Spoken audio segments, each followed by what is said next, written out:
बड़ा शहर है ना, लेकिन आप लोगों का घर तो बहुत छोटा है। हमारे पंजाब में तो ये बड़े बड़े घर होते हैं कि मजा ही आ जाता है। कोई बात नहीं नीरू, मैं भी तुम्हारे लिए बहुत बड़ा मकान बनाऊंगा बहुत जल्दी। नीरू के पिता जहाँ पंजाब के जाने माने व्यापारी थे, वहीं उसका पति राहुल दिल्ली में एक सिंपल नौकरी करता था। माँ, यहाँ तो घी मक्खन इतना महंगा है कि क्या बताऊँ। मैं तो तरस ही जाती हूँ घी खाने के लिए। नीरू की माँ को ये सुनकर बहुत दुख होता है। मेरी बेटी को घी नसीब नहीं हो रहा है और ये बहू यहाँ बैठकर घी में शक्कर डाल रही है।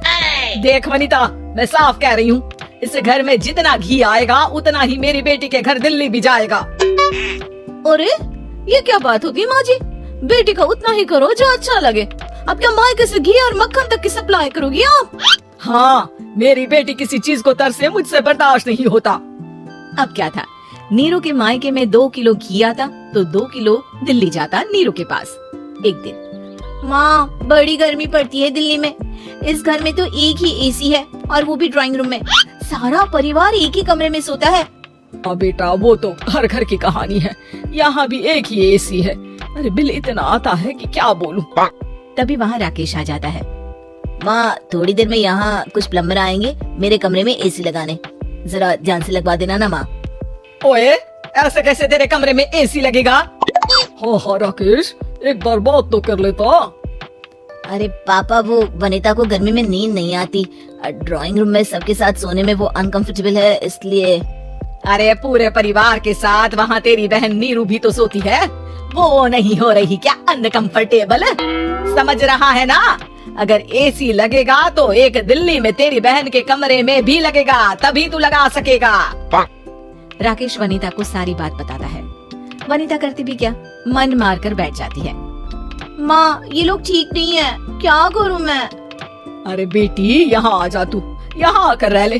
अरे छोड़ दे ऐसे पति को। कैसे छोड़ दूँ माँ? समाज क्या कहेगा, लोग क्या कहेंगे? वैसे भी मेरा एक बेटा है मयंक। अरे हटा बेटा, तेरी उम्र ही क्या है, इतनी परेशान रहेगी तो काम कैसे चलेगा। खैर, बात आई गई हो जाती है। माँ को लगता है कि नीरू ठीक है, तो वहीं नीरू के मन में एक ही लाइन चल रही होती है, यहाँ आजा।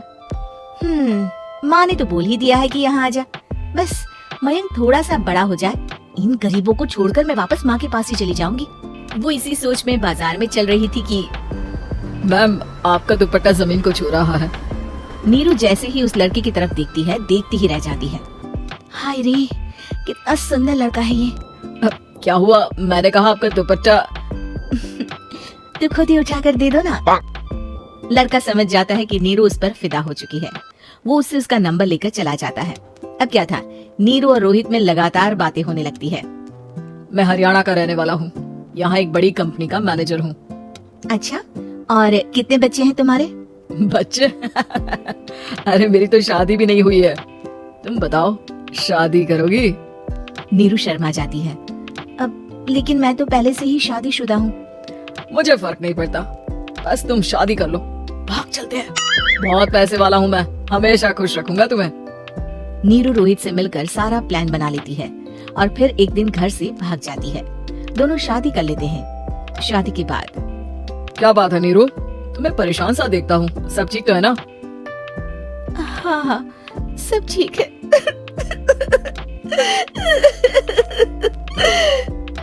ये कहते कहते ही वो रोने लगती है। अरे क्या हो गया, रो क्यों रही हो?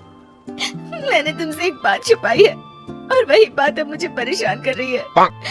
रोहित, मेरा एक बेटा भी है, उसका नाम मयंक है। क्या बात कर रही हो?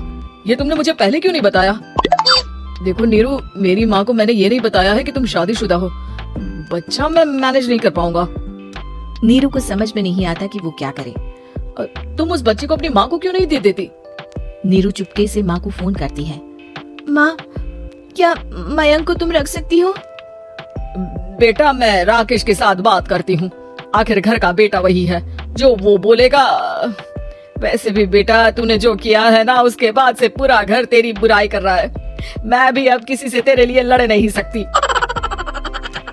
राकेश बेटा, नीरू ने तो जो किया बहुत ही बुरा किया, लेकिन मैं सोच रही थी कि क्यों ना मयंक को हम यहाँ ले आए। तभी वनीता बोल पड़ती है। वाह जी, ऐसे कैसे यहाँ ले आए?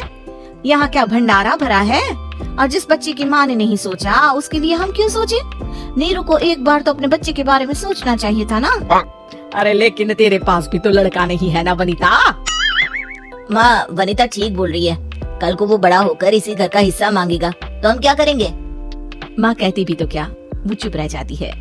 वहीं नीरू का पहला पति कहता है, माँ, अगर आज भी वो वापस आ जाए तो मैं उसे माफ कर दूंगा। बेटा, गरीबी चीज ही ऐसी है, क्या करेगा? तू तो अब मयंक का सोच। वो बेचारा तो बिना माँ का हो गया। मयंक की खातिर तू दूसरी शादी कर ले बेटा। लोगों के लाख समझाने के बाद नीरू के पहले पति की शादी रिद्धि से हो जाती है, जिसके पहले पति से 2 बच्चे होते हैं। देखो जी, मैंने शादी सिर्फ बच्चे के खातिर की है। मैंने भी शादी सिर्फ बच्चों की खातिर की है। वहीं नीरू के दूसरे पति के मन में ये बात घर कर जाती है कि नीरू एक मासूम बच्चे को उसके खातिर छोड़ कर आई है। अब देखो नीरू, मुझे लगता है कि जो औरत अपनी कोख का बच्चा छोड़ सकती है वो तो कुछ भी कर सकती है। कल को तुम्हें मुझसे अच्छा कोई मिल गया तो तुम तो मुझे भी बाय बाय कर दोगी ना। नीरू को अब उसका दूसरा पति ताने देना शुरू कर देता है। तंग आकर नीरू उसके यहाँ से भागकर अपने पहले पति के पास चली जाती है, लेकिन ससुराल में क्या लेने आई है नीरू, मयंक को? नहीं सासू माँ, मुझसे गलती हो गई, मुझे माफ कर दीजिए। नीरू, अब वक्त खत्म हो गया है, मेरी शादी हो चुकी है। तो छोड़ दो ना उसे, हमारा बच्चा है। मैं आपको अपनी माँ नहीं मानता, मेरी नहीं मान तो बात अच्छी।